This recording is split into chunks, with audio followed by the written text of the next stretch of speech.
All right, this part is going to be challenging because I'm working one-handed, applying some slip to an area where I previously applied it because I've got to add clay to it. I'm working only with my right hand right now because my left hand is supporting this young lady.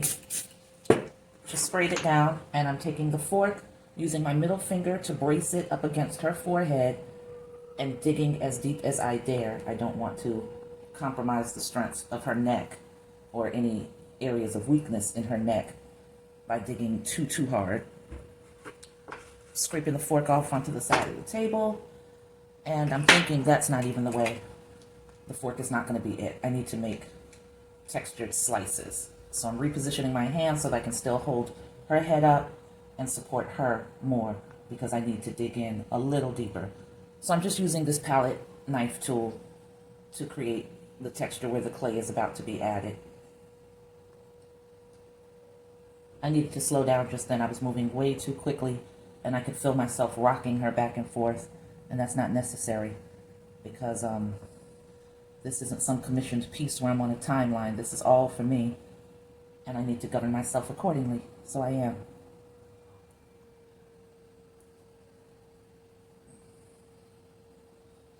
So I've made some very substantial texture on her fro there, still supporting her sister.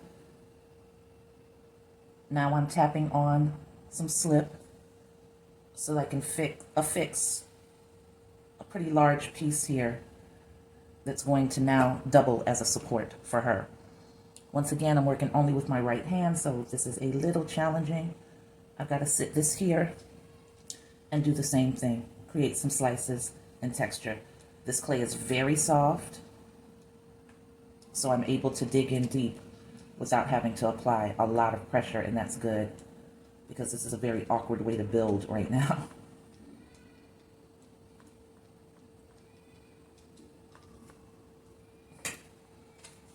I'm going to moisten that,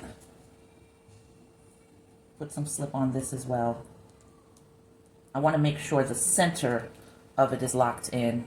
This slip will, of course, seep out the sides once I start pressing. This really is not working for me, having to hold her like this. So like I said, when you're working with clay and you're doing a complex piece, you have to figure out how to make your environment comfortable so that you don't make unnecessary mistakes. I'm sliding her over right now. I have a rather large cup here that used to be filled with slip, and I think that it's the perfect height just to hold her. So I'm going to put that up here. Yeah, and the lip of the cup is pretty much the right height. So I press that in. Now that doesn't help support her neck, but I think it's okay right now. So now I'm going to snatch up this piece of clay. I'm going to hold her carefully, and I'm going to gently apply pressure forward while I'm holding the front. I'm pressing in the middle because, if you remember, that's where I put the majority of the slip because I want to make sure that connection is made.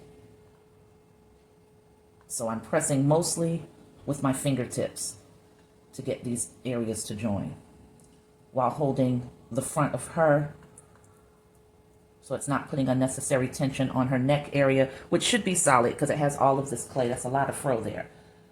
I think I'm good, so I'm going to go in with this tool, the one that you know I like to use, that's spoon-like, and I'm going to smooth forward. I see the slip coming out. That's fine. I'm pushing that center piece in with the tool. A lot of slip coming out that I'm not even going to wipe away because, you know, the afro is going to be textured anyway, so I'm not concerned about lumps and ridges and all of that. That's a part of natural hair when it's not picked out to perfection like you know we can do.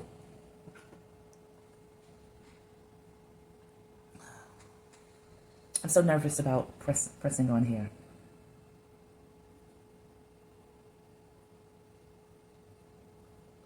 All right, so I'm going to stop there, reposition her again. Going to grab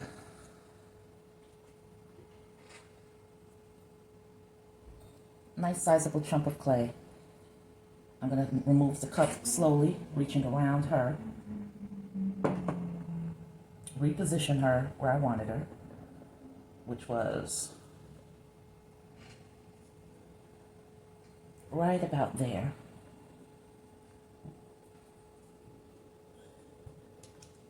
I'm back to working with one hand again because I realized I needed to add some slices in here. I had already serrated her head, but I'm just making some even deeper slices. Sprayed it with water, adding a little more slip, adding some slip on her side. Then I'm going to give her the support she needs. All right, so right there is about where I want their froze to join. And I'm pushing down on that joining part. I also have to turn it around and see what's happening here.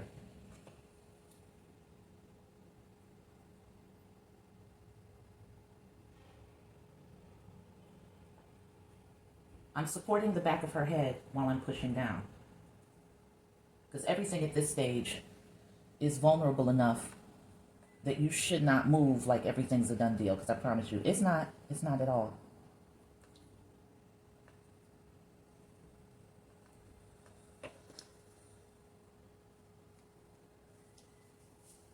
This is me putting in some more slices.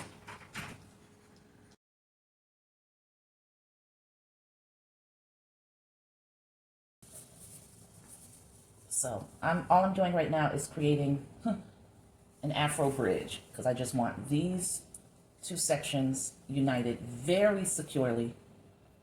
I'm not concerned about the shape, because all of this is just going to be a lot of hair. So I'm digging in, pressing, making sure this clay is joined. See right around here, it's not. So I'm going to take and press this forward slowly, carefully. I see slip coming through, so I know that center part is getting worked in and joined, and that's what I want.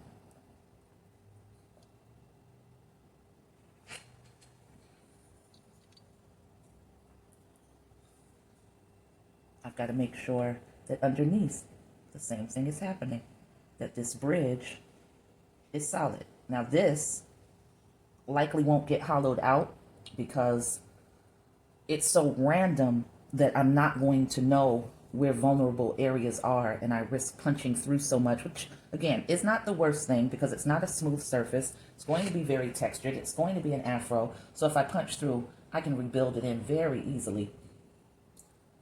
So it's really gonna depend on how much thickness ends up here, whether or not I hollow, and we'll decide that later on. I say we like you got some say in the matter, but you know what I mean. I'll decide that later on, and you get to see what my decision is. So once again, just working that clay so that I know she is supported.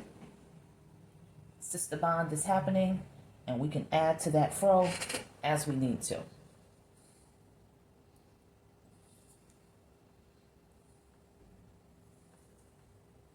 You know what would have worked for this, but I'm definitely not doing this right now. But for her to have had a braided style going into the fro, I haven't tried to braid, so I'm not going to be doing that. But, you know, maybe down the road when I feel confident and I've experimented with braiding, which is something I'm going to have to do very quickly because I've got these ideas in my head about some sculptures that I want to have plaits or cornrows. So that is going to be important. I do know that I'm going to want her chin higher up than this. All right, so I'm going back to here. Again, just wanting to give Amazon sis a good measure of support between thick sis. So I'm just working in this clay, giving it a nice solid bridge of foundation so that once I start adding to it, I'm not worried about it toppling over, any of that.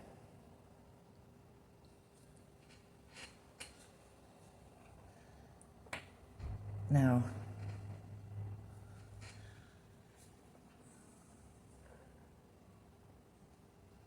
all of their froze are pretty substantial. So I'm pushing in a sizable amount of clay right here because her fro is definitely going to extend down this far. And I'm pressing up and in with my finger. Just making sure the clay is joined. And then I'm filling in gaps, which I feel like I am.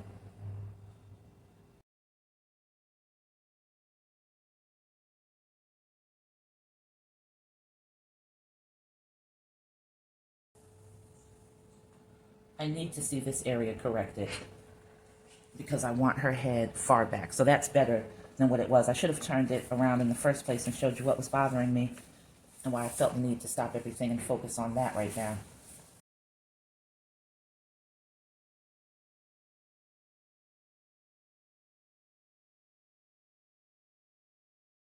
All right, back to the extra piece that I was putting in. I mushed that up into the bridge, as we'll call it for right now, from underneath, and now I'm just joining it to the sides. I'm just pressing and packing, trying to make sure that that's a very solid structure right there. Once again, coming in from the other side, pressing, packing, fortifying the structure. All of this smoothing is compressing that area of clay. And that's all you want, is for it to be a very compacted area. That's all I want.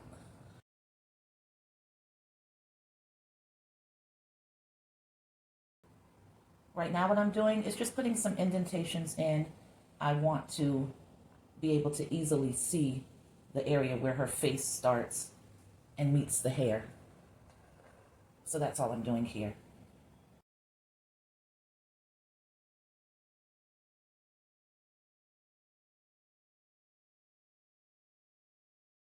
I'm going to build up the area that's the start of her fro, and I'm taking some of the moistened clay that I had scraped off, wetting it a little bit, making it a little sticky.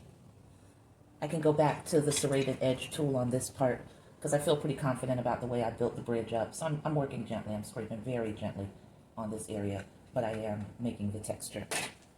Putting a little slip on here. I'm going to have to make some more slip because I'm running real low. And slip is made just by taking crushed particles of the clay that you're working with, adding water to it, and stirring it around. All right, so I should be standing up for this, but it'll mean knocking the camera and having to readjust the camera, so I don't really want to do that. Plus, I don't want to be on camera. Don't want to be on camera. So, add that right there. I'm pressing it in gently, but firmly. Taking the stick tool, the spoon end, the spoon-like end, and just joining that with the other clay. I want this area to be planed off more, so I think I need to cut into that to make it happen. Oh, and we will make it happen. If you heard that little squeaky sound right then, that was my cat crying because his boy came home and then he went into the bathroom, so now he can't see him. And of course that means that my son went into the bathroom, slid into the vortex, and is now gone forever in a cat's mind, I guess. So he's crying for him at the door. Do I feel slighted? Yes, I do. I feed him too. You know what I'm saying? This is my house too. Do I get that type of love? No, not like that. He does not cry for me when I leave. He cuddles with me on occasion all day long. For some reason, he was right up under me. And that's fine. I'll take it when I can get it from him. So I was napping a lot today, and he was like, I'm going to join you in this. This sounds like a really good plan. But once the boy returns, all bets are off, and I become the least loved member in my own household once again. That's fine. It is what it is. I got nighttime for the boy, so it's actually a good thing that he loves him in that way. Because it would have been jacked up to get a cat and get a pet for your child, and then the pet bonds with you and doesn't really mess with the child. So, yeah. Okay, so we're going to stop right here for now, but you've seen how there is now a bond between the two sisters. They are becoming joined by the fro. I don't think I'm going to worry too much about building up the fro. I think that'll be last. The next video is going to be me working on these little legs because they're a touch anorexic. And I definitely think I need to fix that in the hip areas here. So I'm just serrating the edge. No! You know better. No. He got ready to walk into my kitchen right in front of me. Like, I guess he feels like you're distracted, so now's the move. It's not. It's really not, because I will get up. He thinks I can't, but I can. I'm just fixing this piece real quick before I stop the video. And we'll work on the second sister some more in the next one. Thanks for hanging in here. Peace.